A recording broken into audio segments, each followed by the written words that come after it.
ఓం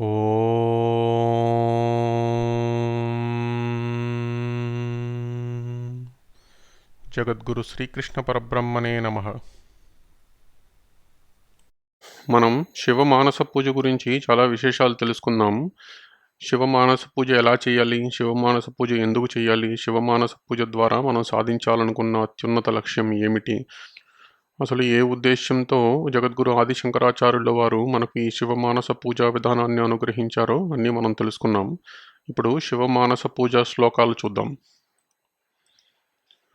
रत्नैकल्पितमासनं हिमजलैस्नानं च दिव्याम्बरं नानारत्नविभूषितं मृगमदामोदाङ्कितं चन्दनं जातीचम्पकबिल्वपत्ररचितं पुष्पं च धूपं तथा दीपं देवदयानिधे पशुपते हृत्कल्पितं गृह्यताम् सौवर्णे मणिखण्डरत्नरचिते पात्रे घृतं पायसं भक्ष्यं पञ्चविधं पयोदधियुतं रम्भाफलं पानकं शाकानामयुतं जलं रुचिकरं कर्पूरखण्डोज्ज्वलं ताम्बूलं मनसा मया विरचितं भक्त्या प्रभो स्वीकुरु छत्रं चामरयोर्युगं व्यजनकं चादर्शकं निर्मलं वीणाभेरिमृदङ्गकाहलकलागीतं च नृत्यं तथा साष्टाङ्गं प्रणतिस्तुतिर्बहुविधा ह्येतत्समस्तं मया सङ्कल्पेन समर्पितं तव विभो पूजां गृहेण प्रभो आत्मा त्वं गिरिजामतिः सहचराः प्राणाः शरीरं गृहं पूजा ते विषयोपभोगरचना निद्रा समाधिस्थितिः सञ्चारः पदयोः प्रदक्षिणविधिः स्तोत्राणि सर्वा गिरो यद्यत् कर्म करोमि तत्तदखिलं शम्भो तवाराधनम् करचरणकृतं वाक्कायजं कर्मजं वा श्रवणनयनजं वा मानसं वापराधं विहितमविहितं वा सर्वमेतत् क्षमस्व जय जय करुणाब्दे श्रीमहादेव शम्भो. ఓం నమ శివాయ. అయితే ఇది శివమానస పూజలో ఉన్న 5 శ్లోకాలు. ఇప్పుడు శ్లోకార్థాలను తెలుసుకుందాం. ఇప్పుడు పరమేశ్వరుడు మన ఇంటికి అతిథిగా వస్తున్నాడు. అప్పుడు మొట్టమొదట మనం ఏం చేస్తాం? ఎదురెళ్ళి ఈశ్వరునికి సాదరంగా స్వాగతం పలుకుతాం. ఈశ్వరుడు కనబడగానే మన మనస్సు మొట్టమొదట స్థాను అయిపోతుంది, ఈశ్వరునిలో ఐక్యమైపోతుంది. ఈశ్వరుడు తప్ప మనకి చుట్టూ ఉన్నది ఏం కనబడదు. ఈశ్వరుడు తప్ప మనం ఎక్కడున్నాము ఏమిటి అనేది కూడా మనం మర్చిపోతాం. అప్పుడు అలా సంభ్రమాశ్చర్యాలతో మునిగిపోతూ ఆ ఈశ్వరుని అద్భుత సౌందర్యాన్ని చూస్తూ ఉండిపోతాం. మనం తేరుకున్నాక ఎదురెళ్ళి ఆ పరమేశ్వరుని పాదాలకు సాష్టాంగ ప్రణామం చేస్తాం. మనం సాష్టాంగ ప్రణామం చేస్తున్నప్పుడు మనకు ఆ పరమేశ్వరుని పాదములు తప్ప మరి ఇంకేం ప్రపంచం ఏం కనబడదు. ఆ పాదములే చూస్తుంటాము. ఆ పాదములు ఎలా ఉన్నాయి, ఎంత తెల్లగా ఉన్నాయి, ఆ పాదముల గోర్లు ఎలా ఉన్నాయి, ఆ గోర్లకి మన నుదురు ఆనించి మనం ఈశ్వరునికి సంపూర్ణ శరణాగతి చేస్తూ సాష్టాంగ ప్రణామం చేస్తాం. సాష్టాంగ ప్రణామం చేసి లేచిన తర్వాత ఈశ్వరుణ్ణి ఆహ్వానించి అంతకు ముందుగానే ఏర్పాటు చేసిన నీళ్ళతో ఈశ్వరునికి పాదపూజ చేసుకుంటాం. ఈశ్వరుని కాళ్ళు మన చేతులతో కడిగి ఒక చేత్తో చెంబుతో నీళ్లు వేస్తూ ఇంకొక చేత్తో పాదములు నిమురుతూ, ఆ పాదములు నిమురుతున్నప్పుడు మన చెయ్యి ఈశ్వరుని పాదములు తాకిన ఆ అద్భుతమైన అనుభవాన్ని ఆస్వాదిస్తూ ఆ కాళ్ళు అతి సున్నితంగా నిమురుతూ పాదపూజ చేస్తాము. పాదపూజ చేసిన తర్వాత ఒక మెత్తని వస్త్రముతో మనమే ఆ పాదములు తుడుస్తాము. ఆ పాదములు తుడుస్తున్నప్పుడు ఈ వస్త్రము ఏమాత్రము గరుగ్గా లేకుండా ఈశ్వరుని పాదములకు ఎటువంటి ఇబ్బంది కలగకూడదనే శ్రద్ధతోటి అతి సున్నితంగా తుడుస్తాము. అలా తుడిచిన తర్వాత లేచి ఈశ్వరుణ్ణి ఆహ్వానించి మన ఇంట్లోకి తీసుకుని వస్తాం. ఈశ్వరుడు మన ఇంటిలో అడుగుపెట్టిన తర్వాత అప్పుడు ఈ శివమానస పూజలోని మొట్టమొదటి శ్లోకంతో మనం పూజ ప్రారంభిస్తాం అన్నమాట. శివుణ్ణి ఉచితాసనం మీద కూర్చోబెడతాం. మన ఇంట్లో అన్నిటికంటే కూర్చోడానికి అత్యంత సౌకర్యవంతంగా ఏదైతే ఆసనం ఉంటుందో ఆ ఆసనం ముందు శివుణ్ణి కూర్చోబెడతాం. ఈ మానస పూజలోని శివుణ్ణి కూర్చోబెట్టాల్సిన ఆసనం ఏమిటి అంటే రత్నై కల్పితమాసనం అని మొదలుపెట్టారు జగద్గురు ఆదిశంకరాచార్యులు వారు.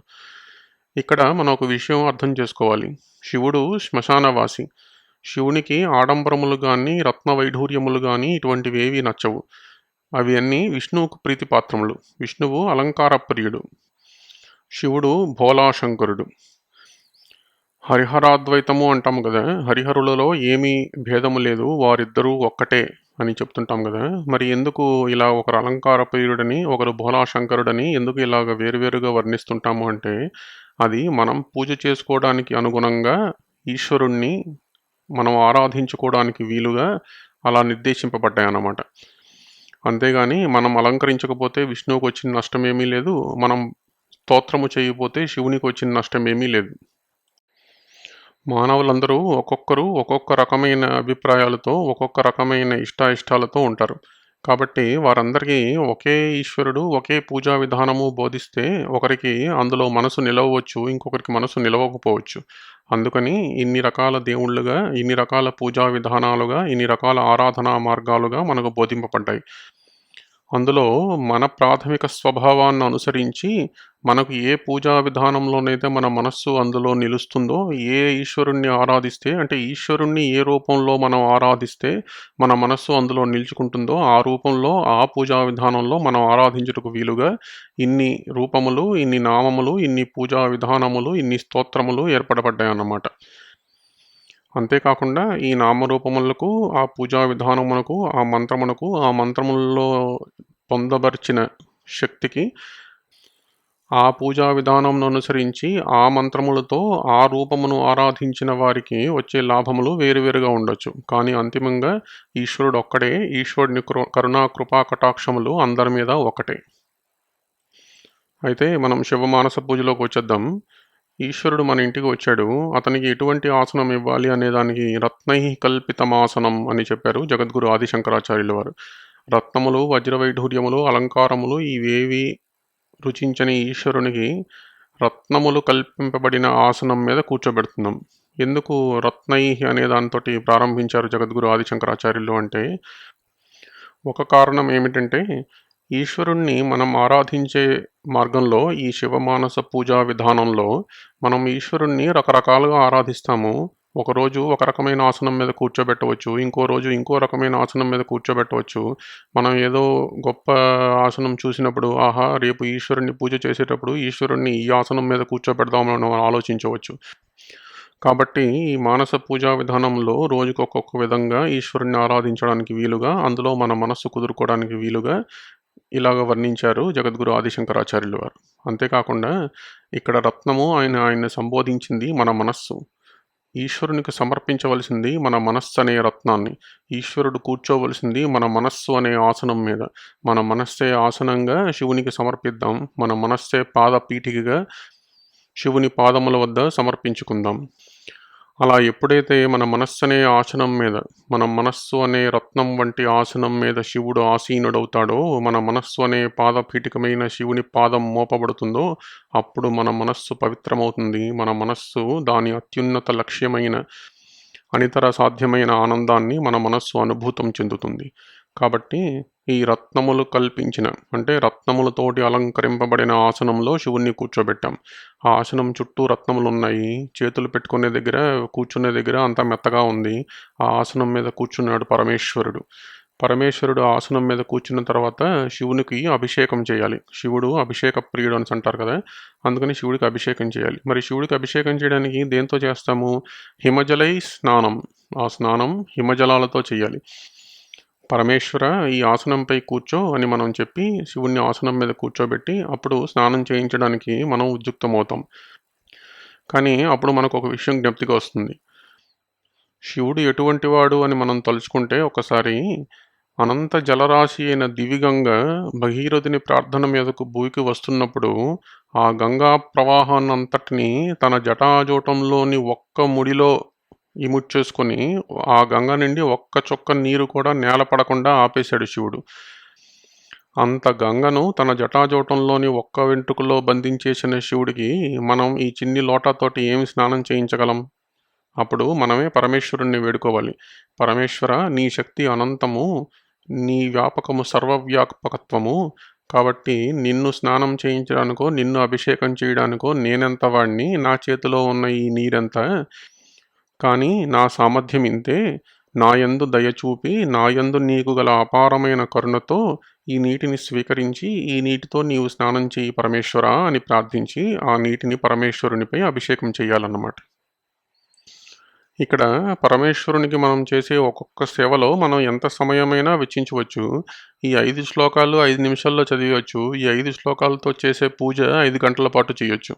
కాబట్టి మనం ఈశ్వరునికి అభిషేకం చేస్తున్నప్పుడు ఆ నీరు ఈశ్వరుని నుదురు మీద నుంచి ఈశ్వరుని ముఖం మీద, ఈశ్వరుని భుజాల మీద, ఈశ్వరుని శరీరం మీద ఆ నీరు కారుతుండడం మనం చూస్తూ, ఈశ్వరుణ్ణి మన చేతులతోటి ఈశ్వరుని శరీరాన్ని పాముతూ, ఈశ్వరుని శరీరమంతా శుభ్రం చేస్తున్నట్టు మనం ఈశ్వరునికి స్నానం చేయిస్తూ, అందులో ఈశ్వరుడు ఎంత ఆనందాన్ని పొందుతాడో మనకు తెలియదు కానీ, మనం తనివి తీర ఆనందాన్ని అనుభవిస్తూ, మన మనస్సు నిండా ఈశ్వరుని నింపేసుకుంటూ, ఈశ్వరుని శరీరాన్ని మన చెయ్యి తాకుతున్న మధురానుభూతిని అనుభవిస్తూ, ఈశ్వరునిలో మనం తాదాత్మ్యం చెందవచ్చు. ఈశ్వరునికి స్నానం చేయించిన తర్వాత ఈశ్వరుణ్ణి తుడవడానికి ఒక మెత్తటి వస్త్రమును తీసుకొని దానితోటి ఈశ్వరునికి ఏమాత్రం ఇబ్బంది కలగకుండా ఈశ్వరుణ్ణి తుడచాలన్నమాట. ఇక్కడ మనం ఒక విషయం తలుచుకుందాం. ఒకసారి చంద్రశేఖరేంద్ర సరస్వతి మహాస్వామి వారు రోజు పూజించే శివుని ఆత్మలింగాన్ని వారి శిష్యుడు ఒకడు శుభ్రపరుస్తున్నాడు. అలా శుభ్రపరుస్తున్నప్పుడు ఒక గరుకైన వస్త్రంతో దాన్ని శుభ్రంగా తుడవాలి అనే ఉద్దేశంతో, ఆ శిష్యుడేమీ అజాగ్రత్తగా చేయట్లేదు, కానీ ఆ లింగమును శుభ్రముగా తొడాలనే ఉద్దేశంతో ఒక గరుకు వస్త్రముతో గట్టిగా రుద్దేస్తున్నాడు. అది చూసిన చంద్రశేఖరేంద్ర సరస్వతి స్వామి వారు ఎంతో బాధకు లోనై ఆ శిష్యుణ్ణి వెంటనే ఆపేశారు. ఏమనుకున్నావు? నీవు శుభ్రము చేస్తున్నది ఒక రాయిని కాదు, ఆ పరమేశ్వరుణ్ణి మనం రోజు ఆరాధిస్తుంటాము. ఈ ఆత్మలింగము సాక్షాత్తు పరమేశ్వరుడే అని అన్నారనమాట. ఇక్కడ మనం గుర్తుంచుకోవాల్సింది ఏమిటి అంటే, ఎప్పుడైతే ఇది మనం ఒక రాయి, దాన్ని మనం ఆరాధిస్తున్నాము, పరమేశ్వర ప్రతిరూపంగా దాన్ని ఆరాధిస్తున్నాము అనుకున్నా సరే, మన మనస్సులో ఇది ఒక రాయి, మనం దాన్ని శుభ్రం చేస్తున్నాం అనే భావనతోటే చేస్తాం. కానీ ఎప్పుడైతే ఇక్కడ ఉన్నది సాక్షాత్తు పరమేశ్వరుడని మనస్సులో భావించి అప్పుడు మనం పూజ చేస్తామో, అప్పుడు అందులో ఉన్న పరమేశ్వరుని అనుగ్రహం మనకు లభిస్తుంది. మన మనస్సు ఆ లింగములో ఉన్న పరమేశ్వరునిలో తాదాత్మ్యం చెందుతుంది. కాబట్టి ఇప్పుడు కూడా అలాగే మనం శివుడికి పూజ చేసి, మనం శివుడికి స్నానం చేయించి, శివుడిని శుభ్రం చేస్తున్నప్పుడు ఒక మెత్తని వస్త్రముతో సున్నితముగా, శివునికి ఎటువంటి ఇబ్బంది కలగకుండా, మనకు శివుని పట్ల ఉన్న ప్రేమను చూపించుకునే విధంగా శివుణ్ణి తుడుస్తామన్నమాట. తుడిచి శివునికి నూతన వస్త్రములు ఇస్తాం. ఈ నూతన వస్త్రములు ఎలాంటివయ్యా అంటే, దివ్యాంబరం నానారత్న విభూషితం మృగమద మోదాంకితం చందనం. ఈ దివ్య వస్త్రములు చందన లేపితములు, చందనంతో అద్దబడి ఉన్నాయి. నానారత్న విభూషితం, ఇందులో కూడా ఎన్నో రత్నాలు పొదగబడి ఉన్నాయి. మృగమదామోదాంకితం అంటే జింక చర్మంతో చేయబడి ఆ జింక వాసన వస్తున్న వస్త్రములు అన్నమాట. అటువంటి వస్త్రములు ఈశ్వరునికి ఆచ్ఛాదనంగా మనం సమర్పించుకుంటున్నాం. ఇక్కడ కూడా ఒకే రకమైన వస్త్రం రోజు ఇవ్వాలని లేదు. ఇవాళ ఒక వస్త్రం ఇచ్చాము, రేపు ఇంకొక వస్త్రం ఇస్తాము. మనం మన దైనందిన జీవితంలో ఎందరో వేసుకున్న ఎన్నో రకాల వస్త్రములు చూస్తుంటాము. ఏదైనా చూసినప్పుడు, ఆహా, రేపు శివమానస పూజలో ఈ వస్త్రముతో శివుణ్ణి అలంకరిద్దాం, ఈ వస్త్రమును శివునికి ఆచ్ఛాదనగా సమర్పించుకుందాం, ఈ వస్త్రము ఎంత అందముగా ఉంది కదా, శివునికి ఆచ్ఛాదనగా వచ్చిన తర్వాత ఈ వస్త్రము యొక్క అందము ఇంకా ద్విగుణీకృతం అవుతుంది అని భావించుకుంటూ మనం శివమానస పూజ గురించే అప్పుడప్పుడు ఆలోచిస్తూ ఉండవచ్చు అన్నమాట. కాబట్టి ఇలాగా ఒక్కొక్క రకమైన వస్త్రంతో మనం శివుణ్ణి అలంకరించుకుంటూ శివమానస పూజలో ముందుకు వెళ్తాం. ఇలా రత్న వస్త్ర విభూషితుడైన పరమేశ్వరుణ్ణి తర్వాత పుష్పములతో పూజిస్తాం. ఈ పుష్పములతో పూజించినప్పుడు జాతి చంపక బిల్వపత్ర రచితం పుష్పం అన్నాడు. అంటే మల్లెపూలు, చంపక పుష్పములు, బిల్వపత్రాలతో ఈశ్వరుణ్ణి ఆరాధిస్తాం అన్నమాట. ఇలాగ ఆరాధించేటప్పుడు ఆ పుష్పములు శివుని పాదములపై పడేలాగా వేయొచ్చు. అప్పుడు ఆ కొన్ని కొన్ని పువ్వులు శివుని పాదములపై పడుతూ మన మనస్సు శివుని పాదముల మీద చూస్తూ ఆ పాదముల మీద పువ్వులు పడుతున్నప్పుడు ఎలా కనబడుతున్నది అనేది మనం ఊహించుకుంటూ శివునికి పాదపూజ చేయొచ్చు. అలాగనే కాకుండా ఎక్కువ పుష్పములు మన 2 దోసిళ్ళతోటి తీసుకొని శివుని శిరస్సుపై నుండి శివునికి పుష్పాభిషేకం చేయవచ్చు. ఆ పుష్పములు శివుని శిరస్సుపై ఒకేసారి ఎలా పడుతున్నాయి, అందులో కొన్ని శిరస్సుపై ఉండిపోవచ్చు, కొన్ని భుజాలపై ఉండిపోవచ్చు, కొన్ని శివుని శరీరాన్ని తాక్కుంటూ నేలకు పడిపోవచ్చు, కొన్ని శివుని శరీరాన్ని తాక్కుంటూ వచ్చి శివుని పాదములపై నిలవవచ్చు. ఇలాగ ఒక్కొక్క పువ్వు ఒక్కొక్క రకంగా పడుతుంది. అలాగ మనం శివుని శరీరమంతా చూస్తున్నాము. శివునిపై మనం వేసిన పుష్పాలు ఎలా కదులుతున్నాయో చూస్తున్నాము. మన మనస్సు ఆ పుష్పముల పైన, ఆ పుష్పముల చేత ఆచ్ఛాదితుడైన ఈశ్వరుని పైన నిమగ్నమవుతుందన్నమాట. అలా ఒక్కొక్క రోజు ఒక్కొక్క రకంగా శివునికి పుష్పాభిషేకం చేసుకుంటాం. ఆ తర్వాత ధూపదీప నైవేద్యాలు అంటారు కదా! అలాగా ధూపం పెడతాం. ధూపంతో ఈశ్వరుణ్ణి ఆరాధన చేసేటప్పుడు ఈశ్వరునితో మనం సంభాషిస్తాం. ఏమని? ఈశ్వరా! ఈ ధూపం చూడు ఎంత గొప్ప పరిమళం వస్తుందో, ఈ పరిమళం నీకు నచ్చింది కదా! నీ మనసుకు ఆహ్లాదం కలిగించింది కదా! అని మనం ఈశ్వరుడిని సంబోధిస్తూ, ఈశ్వరునితో సంభాషిస్తూ, మనం ఈశ్వరునిలో తాదాత్మ్యం చెందుతాం. ఆ తర్వాత మనం దీపంతో ఈశ్వరుణ్ణి ఆరాధిస్తాం. అలా దీపంతో ఆరాధించేటప్పుడు కూడా అఖండ తేజోమూర్తివి, అనంతాశ్చర్య విభూతి స్వరూపుడవైన నీకు ఈ దీపం వెలిగించి పూజ చేస్తున్నాము. నా సామర్థ్యం ఇంతే అని ఈశ్వరునికి ప్రణామం చేస్తూ ఆ దీపపు కాంతిలో ఈశ్వరుని తనివితీర దర్శనం చేసుకుంటాం. అలా మనం మానసికంగా ఇప్పటివరకు చేసిన పూజను స్వీకరింపమని ఆ దయానిధి అయిన పరమేశ్వరుణ్ణి, ఆ పశుపతిని మనం వేడుకుంటున్నామన్నమాట. దీపం దేవ దయానిధే పశుపతే హృత్కల్పితం గృహ్యతాం అని.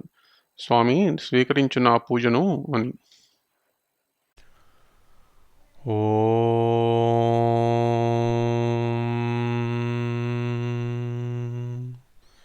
జగద్గురు శ్రీకృష్ణ పరబ్రహ్మణే నమః.